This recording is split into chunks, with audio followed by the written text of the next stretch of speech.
Doreen McCafferty here from Holistic Wellness from Within, and today I want to do the first of a two-part series on trauma. I'm going to talk to you on the first part of this series about why we don't heal from trauma or how we don't even know we have trauma, and the second part of this series will be how we can heal from trauma. So let's start off talking about, first of all, some people have a belief that they don't have any trauma in their lives. And this is simply not true because we all have trauma. You may not have been abused or have some big trauma story that you can share, but trust me, you have trauma, past trauma, and some people even are living in present trauma. So first of all, there needs to be an awareness that we do have trauma and that we need to heal it. Now you may ask, well, if I don't even know I have it, why is it important that I dig it up, or why do I need to find it, or why do I need to heal from it?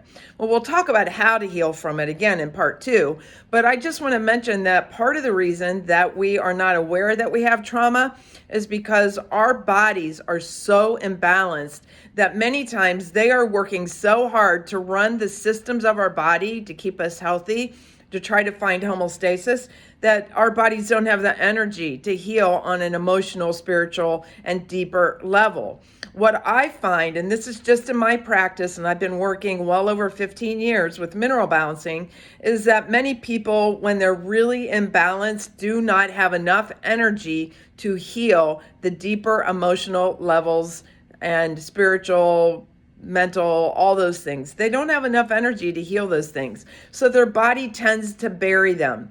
And often, even if they have a slight tinge of like feeling like there's some kind of trauma, they push it away because again, there's no energy to deal with that at this point. The body, when it's not healthy and balanced, is working very hard to just maintain life. And if all your energy is going towards that one activity, there's no energy left to go to some of these other things that also need healed. However, trauma, whether it's past or present, is related to disease, current disease, or prevention of future disease, because all disease is somewhat rooted in some things that are in our mind, in our emotions, and buried inside of us. So we do need to heal trauma to either heal from something that maybe we're going through at the moment or to prevent future illness. It's very, very important that we address it. So first of all, again, be aware that if you're a person who thinks, I don't have any trauma, just be aware that you do. So you may not know what that is at this point, but you do need to heal from that trauma.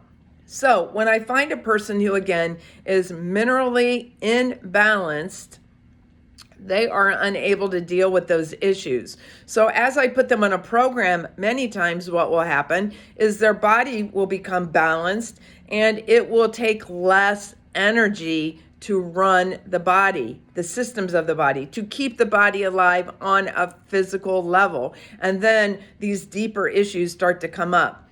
Often these clients can get kind of upset with me because they don't know why they're feeling deep emotional issues when really what's happening is they're beginning to heal on a very deep level.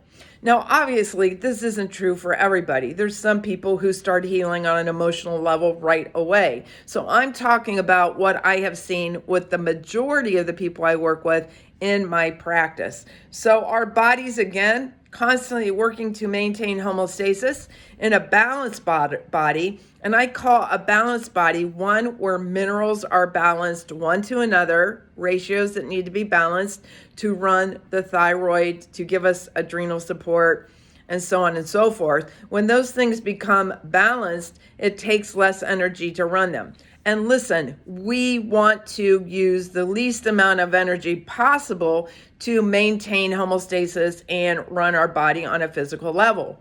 I mean, let's face it, it's like a gas guzzling car to one that's economy efficient. You want to use the least amount possible to get from A to B. So your body always has to be looking for homeostasis. This is why blood work is often not a real good indicator of various imbalances in the body, because the blood is simply moving and working to, again, try to maintain homeostasis on a day-to-day level, where when you get a hair analysis done, you're looking at the cellular level. What's happening deep within the cells? What has occurred over the last 3 to 4 months? It's a more stable look at the systems of the body and how they are working. So we want to get the body more energy so the body is actually able to heal. Now, again, I just want to make sure that you do understand also toxins interfere with our ability to deal with trauma. So if our body's too busy detoxing or too toxic on that physical level, chemically imbalanced, chemically upset by toxins, it can be very, very hard for the body to have the energy it needs to actually heal other issues. So yes, some of us tend to run from trauma. We feel it, we bury it, we don't want to deal with it. In series 2, we're going to talk about how to deal with it, because it doesn't need to be super painful. We just need to learn how to deal with it so we can actually release it. We'll talk a little about that. There's many methods of doing that, but again, some of that, I'm not going to cover every single way to heal from trauma, because there's tons of things out there to help heal from trauma, but we'll talk about that in series 2. However, right now, I just want you to be aware that you have trauma.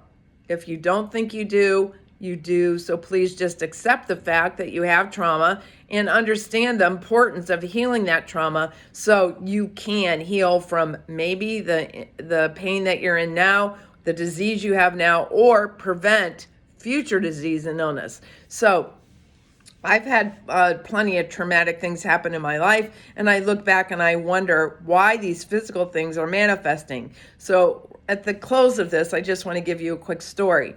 I had a back issue in November of 2022, which left me on my back for 6 weeks. I literally couldn't walk, I couldn't stand, so I crawled everywhere. I had to be driven places I was going. It was very, very traumatic. And I had to stop and think about the trauma that aided or contributed to that back pain. And I was able to identify the trauma that I was going through in my own personal life that caused the back pain. And I had been ignoring certain signals and things I really needed to address, and ended up, therefore, with a physical issue that I had to address. And then I ended up looking deeper into the trauma that I really needed to release and learn how to manage this stress that created the trauma. So the trauma, mental trauma, then manifested in a physical injury. For me, it was my back. And to this day, I had a back spasm the other night. Now, I moved in a way that my body doesn't like to move. I'm still healing to some degree, but 99% of my back pain is gone. I also will notice that I will start to have back pain and tightness through my back and hips if I'm having negative thoughts. Now, I've learned so much, especially in the last couple years, that now when I catch myself thinking those thoughts, I can often defer them. I know how to deal with them. I know how to keep those thoughts from manifesting into a full-fledged injury like I had last year. So I just want you to see the connection. I do holistic work because there's a connection between our mind and our body, between our spirit, our emotional well-being. All those things are attached to our physical body and often expressed in our physical body when we do not know or we are not handling stress. So work with me. Just learn. We're going to learn more about healing this trauma as we move forward by giving the body the strength that it needs so it's able to heal trauma. We'll talk about that in series 2. Thank you so much for showing up and listening to this video. If you have comments, leave them in the section below, and feel free to contact me at my website, holisticlifestyleconsulting.com. Thank you so much. Have a great, wonderful, blessed, injury-free, emotionally happy day.